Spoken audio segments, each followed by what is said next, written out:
5 minute हो गए। Thank you, sir, बहुत 5 मेहरबानी। मिनट ऑनरेबल नहीं। सर, हो गया, बहुत मेहरबानी मैं सर। देखें ना, पॉइंट ऑफ पब्लिक इंपॉर्टेंस। नहीं ऑनरेबल सुनना चाहते लीडर, तो ठीक है, हम नहीं। Honourable leader of the house please. शुक्रिया जनाब चेयरमैन। बिस्मिल्लाहिर्रहमानिर्रहीम।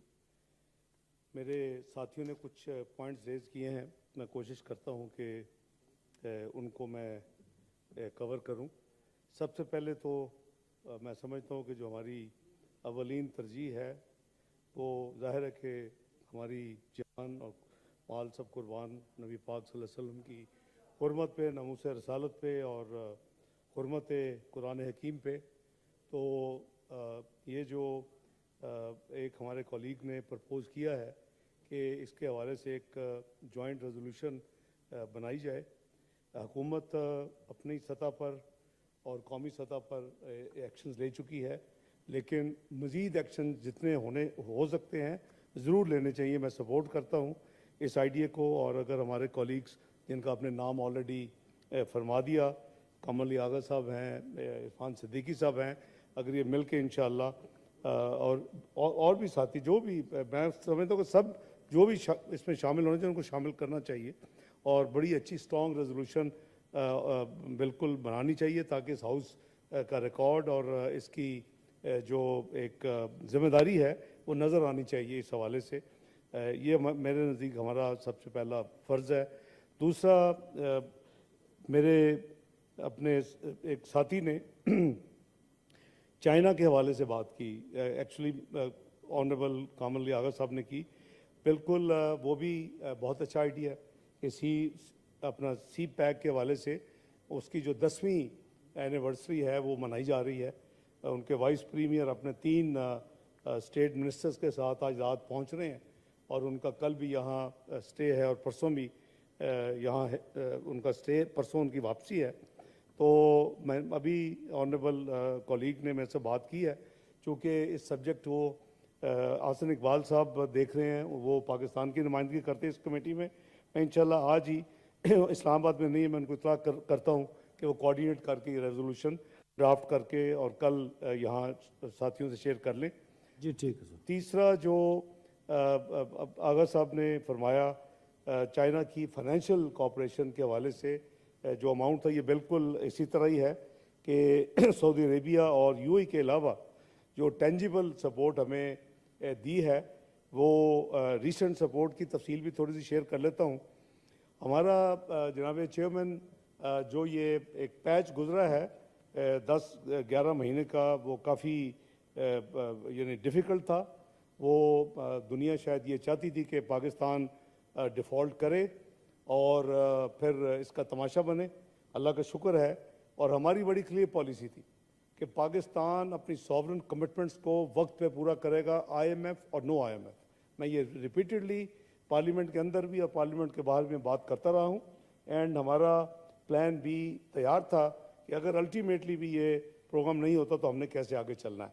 तो आपने देखा कि मुख्तलिफ प्रेडिक्शन की गई, पाकिस्तान के अंदर भी पाकिस्तान से बाहर भी, कि फ़लाँ पेमेंट नहीं होगी, फ़लाँ पेमेंट बहुत बड़ी है और ये बॉन्ड पे नहीं होगा। अल्हम्दुलिल्लाह हर पेमेंट वक्त पे की और आज हम करीबन जब ये हुकूमत आई थी उस वक्त जो फॉरेन एक्सचेंज रिजर्व्स थे उसके नज़दीक पहुंच चुके हैं तमाम पेमेंट्स करने के बावजूद और विदाउट IMF प्रोग्राम और विदाउट कोई इनफ्लो ऑफ बाहर से IMF और इस तरह की जो इनफ्लोज होती है, क्योंकि जब IMF ऑफ ट्रैक होते हैं तो तमाम पेमेंट जो रुक जाती है। वर्ल्ड बैंक की, एशियन डेवलपमेंट बैंक की, एशिया इंफ्रास्ट्रक्चर इन्वेस्टमेंट बैंक की, वो सारी पेमेंट रुक जाती है। IBRD की, आइडा की सब पेमेंट रुकी हुई थी। तो उसके बावजूद अल्हम्दुलिल्लाह ना सिर्फ हमने तमाम पेमेंट्स इस दौरान वक्त पे की हैं, बल्कि अल्लाह के फजल करम से रिजर्व्स को भी हम अब बढ़ा के, जो एक वक्त तकरीबन $8 बिलियन के करीब पहुंच गए थे मुल्क की रिजर्व्स, वो करीबन अब 13 और 14 बिलियन के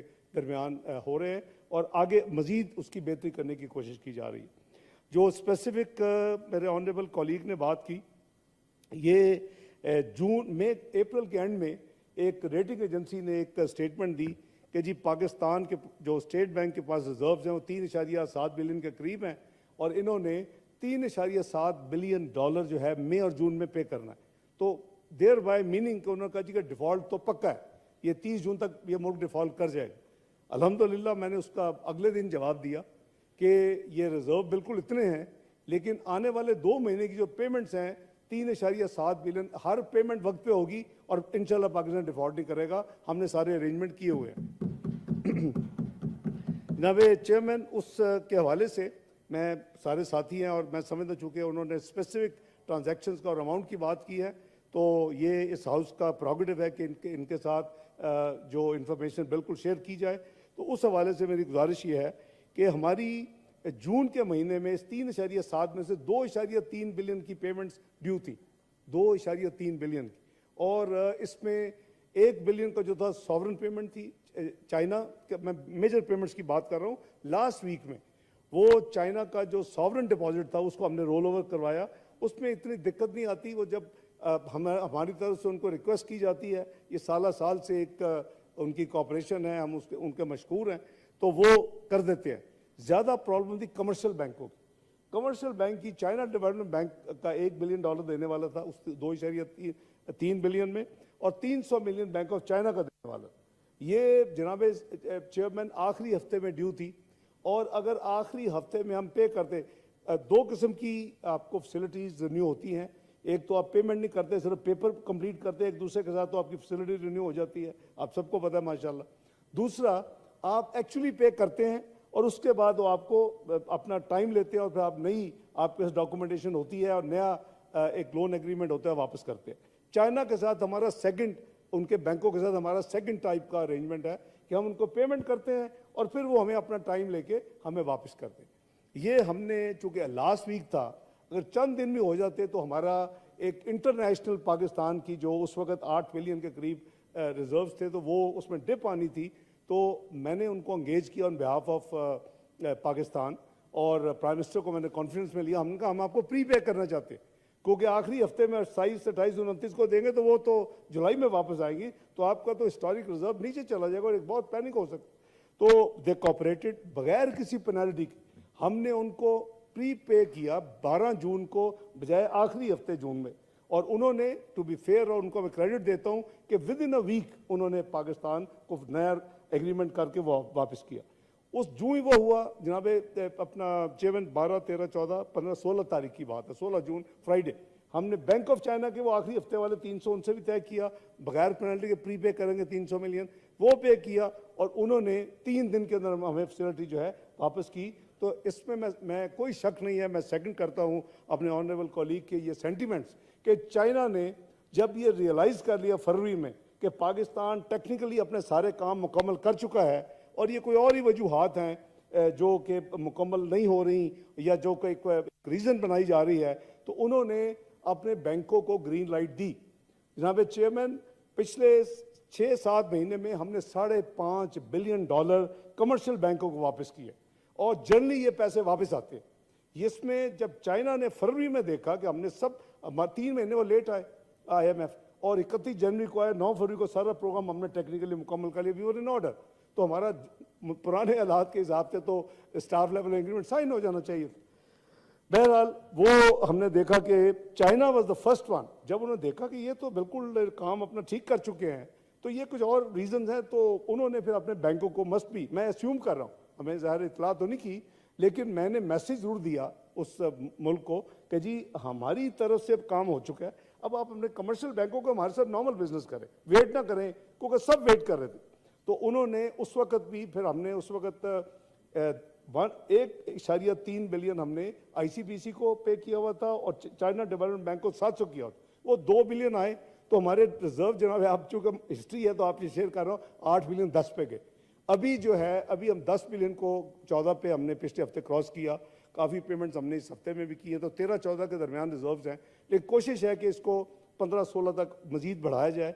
और कुछ हमने मसलन वर्ल्ड बैंक का है, हमने सब कुछ 3 साल से एक प्रोग्राम पेंडिंग था और उसमें 4 मेजर काम करने वाले थे। मैंने आने के बाद वो चारों काम मुकम्मल किए हैं। इसके नतीजे में उनका चूँकि प्रोसेस, कल मोस्ट लाइकली उनकी कमेटी मीटिंग है और उसके बाद उनके 6 हफ्ते लगते, तो सितंबर में वो 450 मिलियन वर्ल्ड बैंक की तरफ से जो एक सस्ता लोन है आइडा का पाकिस्तान को मिल जाएगा, वो काम सारा मुकम्मल है। उसके साथ एक मैचिंग है टेंटेटिवली एशिया इंफ्रास्ट्रक्चर बैंक का 250 मिलियन है। इसी तरह कुछ काम पेंडिंग थे, को पिछले 2 साल से एक और पाकिस्तान इन्वेस्टमेंट पॉलिसी थी, वो एशियन डेवलपमेंट बैंक का था, वो सब काम मुकम्मल करके उनको दे दिया है, वो हमें करीबन 300 मिलियन। तो अब मेरी कोशिश है कि इसको हम बिल्ड करें और $15 बिलियन तक कम से कम इन रिजर्व्स को अगले पाकिस्तान 6-7 हफ्ते में पहुंच जाए। तो ये गुजारिश ये है कि बिल्कुल मैं अपने भाई की सेकंड करता हूं उनके सेंटिमेंट्स को कि China went out of the way, और उन्होंने अपने बैंकों को जब देखा कि पाकिस्तान ने सब कुछ ठीक कर लिया है, टेक्निकली सब कुछ इन्होंने डिलीवर कर दिया है, तो उन्होंने उनको कहा कि now do business as usual. और आखिर में फिर उन्होंने, मैं समझता हूँ कि फिर तो हमारा बिजनेस शुरू हो गया उनके साथ। इसके अलावा जनाब स्पीकर, मेरे एक साथी अपना बलोचिस्तान से, उन्होंने कुछ हिसाब इंडिकेट किया। उन्होंने कहा जी कि 10 बिलियन जो अनाउंस हुआ था उसमें क्या हुआ। तो आप खुद भी उस एक कमेटी के चेयरमैन थे जो बलोचिस्तान के कुछ इश्यूज थे फाइनेंशियल, वो रिसेंटली एक कमेटी बनी, उसके चेयरमैन साहब खुद चेयरमैन थे, मैं उसमें एक मेंबर था और साथी भी थे। उसमें जो कंपनी है PPL वो भी थी, उसमें हमारे ब्यूरोक्रेट्स भी थे। तो मैं बिल्कुल उन्होंने कहा हिसाब दें, बिल्कुल हिसाब देना चाहिए, आपको तो मैं दे चुका हूँ। ये 10 बिलियन में से जनाब चेयरमैन 8.78 बिलियन रुपीस डिस्पर्स हो चुके हैं। उसकी तमाम तफसील उस कमेटी में पेश कर दी गई थी और 1.2 बिलियन आउटस्टैंडिंग था। ये हमने रिकंसाइल किए और बलोचिस्तान ने नंबर्स को एक्सेप्ट किया।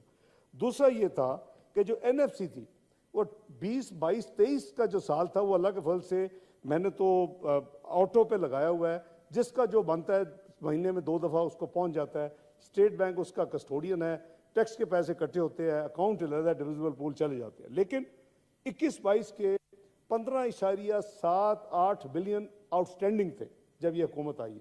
15.78 बिलियन आउटस्टैंडिंग थे। इस हुकूमत ने 10 बिलियन पे कर चुकी थी। और जब हमारी मीटिंग हुई है जून में अभी रिसेंटली, तो अभी 5.78 बिलियन वो आउटस्टैंडिंग। तो ये दो अमाउंट जो थे 5.78 और 1.22 वो मिला के 7 बिलियन थे। तो ये 7 बिलियन हुकूमत पाकिस्तान को ये रिकनसाइल्ड अमाउंट था कि बलोचिस्तान को फौरी देने चाहिए थे। जनाब चेयरमैन की नॉलेज में है कि ये चूँकि काम करते करते सारी रिकन्सिलेशन करके दिखा के सब एग्रीमेंट हो गया, तो 30 जून को मैंने ये इंश्योर किया। उन्होंने कहा जी हमें इस फिस्कल ईयर में तो हुकूमत पाकिस्तान और बल्कि लोगों का, पीपल ऑफ पाकिस्तान का जो स्टेट बैंक में अकाउंट नंबर 1 है जिसको हम फेडरल कंसोलिडेटेड फंड कहते हैं, उसमें से डायरेक्ट ट्रांसफर 7 बिलियन की मैंने 30 जून को बलोचिस्तान के अकाउंट नंबर 1 में की और आपको मैंने इतला की और आपने उसे कंफर्म किया, उनको मिल गए। तो वो पेमेंट्स अप टू डेट है। एक पेमेंट अभी पेंडिंग है जो बलोचिस्तान को मिलने वाली है और मिलनी चाहिए, वो 12 बिलियन की है। 6 बिलियन देने के लिए PPL राजी था। सुई की जो एग्रीमेंट की एक्सटेंशन रिन्यूअल ड्यू है और उसमें चेयरमैन साहब उसके गवाह हैं कि पूरी कोशिश थी PPL के जी 30 बिलियन से में हम 6 बिलियन से ज़्यादा नहीं दे सकते, बाकी हम इंस्टॉलमेंट में देंगे। हमारी बड़ी, मैंने ज़बरदस्ती उनसे 12 बिलियन एग्री करवाया। 13 जून की हमारी मीटिंग थी, मेरी अल्हम्दुलिल्लाह डेट्स मुझे अच्छी याद रहती थी। 1 महीना एग्री हुआ, 12 जुलाई तक हुकूमत बलोचिस्तान ने उनका सुई का जो एग्रीमेंट है रिन्यू करना था और मैंने कहा जी आपको 12 देने पड़ेंगे, 18 की किस्तें होंगी। वो अभी मुझे रिमाइंडर अभी मिला है कि पेमेंट नहीं हुई, लेकिन लेट्स बी फेयर कि अब एक कमर्शियल कंपनी है, लिस्टेड है, तो काइंडली आप इंटरवेंशन करें। आप अपने साथी हमारे जो हैं बलूचिस्तान से, वो उनको कहें कि पेपर वर्क कर दे, करना तो है। आई गारंटी कि मैं 12 मिलियन लेकर देना मेरी जिम्मेदारी है इंशाल्लाह। तो वो भी दैट स्टैंड सेटल जनाब चेयरमैन। तीसरी जो बात है वो PIA के हवाले से मेरे एक साथी ने बात की और वाकई दुख है कि एक हमारे साबका वजीर के एक बयान की वजह से पाकिस्तान का PIA चंद सालों से ग्राउंड हुआ है। और आपको पता है, मैं उस स्टोरी में जाना नहीं चाहता, लेकिन दुख की बात है कि PIA was grounded because of that statement और सारी दुनिया की इंस्पेक्शन पाकिस्तान के PIA के ऊपर हुई हैं। इसकी मुख्तलिफ इंस्पेक्शन हो चुकी है। 2 चीज़ें पेंडिंग थी और मैं उसमें ज़ाती दिलचस्पी लेता रहा। एविएशन मिनिस्टर साहब बहुत एक्टिव थे, एविएशन डिवीजन बहुत एक्टिव थी, सिविल एविएशन अथॉरिटी बहुत एक्टिव थी। लेकिन क्या करने वाला था कि पाकिस्तान का नंबर 1 सिविल एविएशन अथॉरिटी का लॉ जो है should be in line with international requirements. उसमें अमेंडमेंट्स थी। मैं आपको कॉम्प्लीमेंट करता हूं कि आज आपने नेशनल असेंबली पास कर चुकी है, वो बिल पास कर दिया है। यूं ये सेंट होगी, ये बिल भेज दिया जाएगा और आपका सालाना ग्राउंड होने की वजह से जनाब चेयरमैन 71 बिलियन रुपीस का सालाना पीए का लॉस हुआ है जी। 71 बिलियन रुपीस सालाना रेवेन्यू, और उसमें से जो यूके की स्टेटिस्टिक्स है 59 बिलियन से यूके की फ्लाइट्स का है, और बाकी 12 बिलियन जो है रिमेनिंग यूरोप और अमेरिका की फ्लाइट्स का है। और आपकी यूके की फ्लाइट्स प्रॉफिटेबल है, उधर कोई इतना मार्जिन नहीं है बाकी 12 बिलियन में। तो मैं आपको ये जिम्मेदारी से ये खुशखबरी दे सकता हूँ अल्लाह के फजल करम से कि जो अंडरस्टैंडिंग है इंटरनेशनल अथॉरिटीज़ के साथ, अगर हम अपना कानून पास कर दें, ये वजह थी उसके पीछे कि मैं खुद भी, हालांकि मेरे वो डायरेक्टली जिम्मेदारी में नहीं आता, मिनिस्टर साहब तो लगे हुए हैं एविएशन, लेकिन मैंने अपना भरपूर मुल्की मामले वजह से एक कमेटी भी थी जिसको मैं कन्वीन कर रहा था, तो ये आज बिल पास हो गया, ये चला जाएगा। उनके अथॉरिटीज़ ने कहा कि हम अगस्त तक इंस्पेक्शन फाइनल करेंगे और अक्टूबर में इंशाल्लाह यूके की फ्लाइट्स रिवाइव हो जाएंगी। ये हमारे पाकिस्तानी डियास्पोरा का बहुत बड़ा डिमांड भी है, उनका हक भी है।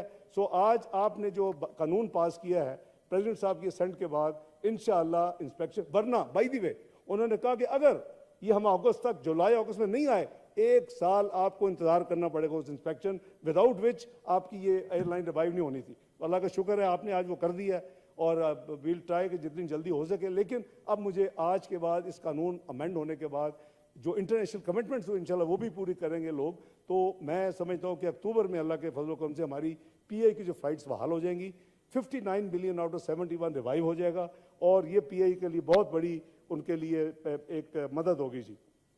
हमारे एक साथी ने वो बात की जी IMF के हवाले से कि मुश्किल दिन गुजर रहे हैं, बिल्कुल सही है। ये 24वीं मीशत तो बन चुके थे, आपकी लोएस्ट इन्फ्लेशन थी 2%, आपकी 4% CPI थी, आपका 6% GDP ग्रोथ था, आपके best stock market of the south Asia थी, 5th best in the world थी, आपकी स्टॉक इंडेक्स जो है 100 KSC वो 54 तक क्रॉस कर चुकी थी। क्या हुआ फिर 24th इकोनॉमी से हम क्यों 47 पे आए? मेरा ख्याल है कि सबको विदाउट ए पॉलिटिकल हो के मुल्क की इंटरेस्ट में सोचना चाहिए कि हमसे क्या गलतियां हुई, ताकि वो गलतियां रिपीट ना हो। हमें सफर दोबारा शुरू करना है चेयरमैन साहब। 47वीं मीशत से वापस 24th, Pakistan was projected to be part of G20। आप एक अपना मिसाइली कुव्वत है, आप एक एटमी कुव्वत है। जिस दिन आपने इकोनॉमिकली सॉवरन कर लिया, you will lead the Islamic उम्मा अल्लाह के फजल करम से। लेकिन हम 24वीं से 20 में जाना था, उसकी प्रेडिक्शन थी 2030, और फिर दुनिया की 18वीं मीशत, फिर 2050 दुनिया की 16वीं मीशत। हमने अपना जो है इस पूरे का पूरा हमने अपने सिस्टम को बेड़ा कर लिया। आज हम 47 मीशत पिछले साल से हैं। अल्लाह करे हम ये सफ़र जल्दी से जल्दी इससे निकलें। All I can assure you, देखें ये ना बनती है एक क्विक, ना ये इकोनॉमी तबाह होती है ऑल ऑफ ए सडन। ये बनी थी 13 में, भी macro economy unstable country, we were declare to be defaulting in next 6 to 7 months। तो ये तो डॉक्यूमेंटेड चीज़ें हैं ना जी। 3 साल में आप वहाँ पहुँच गए, 16-17 में कि जब दुनिया आपको तारीफें करने लगी, Pakistan is likely to be second choices place for the foreign direct investment. तमाम दुनिया के हेड्स, मुझे कोई पाकिस्तान की 75 साल तारीख में किसी हुकूमत का टेन्योर दिखा दें जिसमें दुनिया के तमाम मल्टीलैटरल अदारों के हेड्स पाकिस्तान आए हों, इसी मरीना, इसी मैरियट और इसी सरीना में, और वो बैठ के पाकिस्तान की तारीफें ना करते। All this all documented. तो मैं समझता हूँ कि बहसीत पाकिस्तानी मुझे दुख है। आई विश कि हम ऑलरेडी करीब होते G20 में जाने के। मैं कॉम्प्लीमेंट करता पिछले चंद सालों में जो गवर्नेंस हुई इस मुल्क में, लेकिन हम 47 मीशत बन चुके हैं। ये हमारा एक डॉक्यूमेंटेड हमारे सामने पिक्चर है। हमें मिल के अब इसको इससे निकालना है इस पाकिस्तान में। और ये जो डिक्लाइन था, स्टेबिलिटी आ चुकी है, गिरावट रुक चुकी है, जो हर हफ्ते हर महीने तबाही हो रही थी। Now we have to move back towards, हमारा पहला गोल होना चाहिए कि back to 24th and then part of G20। तो मैं गुजारिश करूंगा कि उनके सेंटीमेंट्स मैं बिल्कुल एज ए पाकिस्तानी एंडोर्स करता हूं कि ये बिल्कुल IMF की शायद मुश्किल हैं, ये बिल्कुल ठीक कह रहे हैं, लेकिन do we have a choice? मैं तो बहस का लफ्ज़ तो नहीं यूज़ करता, मैं तो हमेशा कहता हूँ कि IMF हम पे एहसान ना करे, हम मेंबर्स हैं, वी आर नॉट कोई भीख नहीं लेने आते। मेरा अपना एक as a Pakistani, as a nation, मेरा अपना एक प्राइड है, उसको मैं नहीं, इसलिए मैं ये नहीं कहता beggars are not choosers, but borrowers are not choosers. हम बोरो करने गए हुए हैं, हमें इसको निकलना चाहिए, और ये निकल सकता है पाकिस्तान, ये निकलने के काबिल है। We have already set things. अब पाकिस्तान सॉवरन वेल्थ फंड अगले हफ्ते आपके पास आ रहा है। This is something which will increase the image of Pakistan. आप अभी देखिए इजिप्ट इतनी प्रोसेस से गुजरा है, उसने 2 साल लगा के सॉवरन वेल्थ बनाया। आप देखें इंडोनेशिया प्रॉब्लम में आया चंद साल पहले, उसने अपना सॉवरन वेल्थ बनाया, आज उसकी इमेज और है। Pakistan sovereign wealth fund already table हो चुका है नेशनल असेंबली में। इंशाल्लाह वहां से अगले हफ्ते आगे आपके पास ये आएगा और आप देखेंगे कि इंशाल्लाह यू नो द फ्यूचर, मैं समझता हूं कि पाकिस्तान का बिल्कुल ठीक अल्लाह के फजल, हमें सब मिलके कोशिश करनी चाहिए। मैं तो 2013 से चार्टर ऑफ इकोनॉमी का राग अलापता रहा हूं, लेकिन मेरे साथियों ने उस वक्त इतनी तवज्जो नहीं दी। अब तो करीबन सारे लोग कहते हैं होना चाहिए, और वो होना चाहिए और कौम को उसका पैरा देना चाहिए, उसकी कौम को अब गवाह बनाएं। मैं इसलिए कह रहा हूं कि हमने चार्टर ऑफ डेमोक्रेसी से तो साइन किया था, और तमाम पॉलिटिकल पार्टीज ने जो आज अपोजिशन है उन्होंने भी साइन किए थे आके। इनिशियली 2 पार्टीज ने किया, PPP and PML. I am one of the 4 drafters of charter of democracy. Raza Rumani साहब थे, मैं था इनिशियली, उसके बाद आसिफ इकबाल और सफदर अब्बासी साहब को डाला गया। तो things are doable, it took 3 years, लेकिन हमने उस पर ऑलमोस्ट 98% काम कर दिया, इंप्लीमेंट हो गया। ट्रूथ रिकंसिलिएशन कमीशन नहीं बन सका, कॉन्स्टिट्यूशनल कोर्ट नहीं बन सका, 2-3 चीजें रह गई, बाकी हो गया। तो अगर हमारी विल हो, if we are collected, you know कोई एफर्ट हो, तो ये हो सकती हैं चीजें। चार्टर ऑफ इकोनॉमी बन सकता है, एक रोड मैप बन सकता है, उसके अमल हो सकता है, पाकिस्तान टेक ऑफ कर सकता है। लेकिन गवर्नमेंट पूरी कोशिश कर रही है कि जो होप है उसको ना सिर्फ कागजों पे हो, अमली उसके ऊपर भी अमल किया जाए। और उसकी डायरेक्शन में यही सॉवरन फंड है, उसके डायरेक्शन में यही एग्रीकल्चर, एक जो ग्रीन रेवोल्यूशन की बात हो रही है, उसके अंदर ही ये मिनरल्स और माइंस की एक प्लान है, उसके अंदर ही आईटी का प्लान है, उसके अंदर ही एसएमई का प्लान है। अब हमें कलेक्टिवली अगर हम इस पे चल पड़े, और पाकिस्तान में समझता हूँ कि आगे 3.5 साल में 20, 13, 16 में वो निकल गए थे उसमें से, और हमारी दुनिया मुतरिफ हो गई थी। We can do it again together, तो हमें वो करना चाहिए। I hope I didn't miss anything. जब से मैं आया मैं नोट्स ले रहा था, तो I try to cover everything. Thank you so much. Thank you. God bless you. The House stands adjourned to meet again on Wednesday, the 2nd August 2023 at 3 p.m.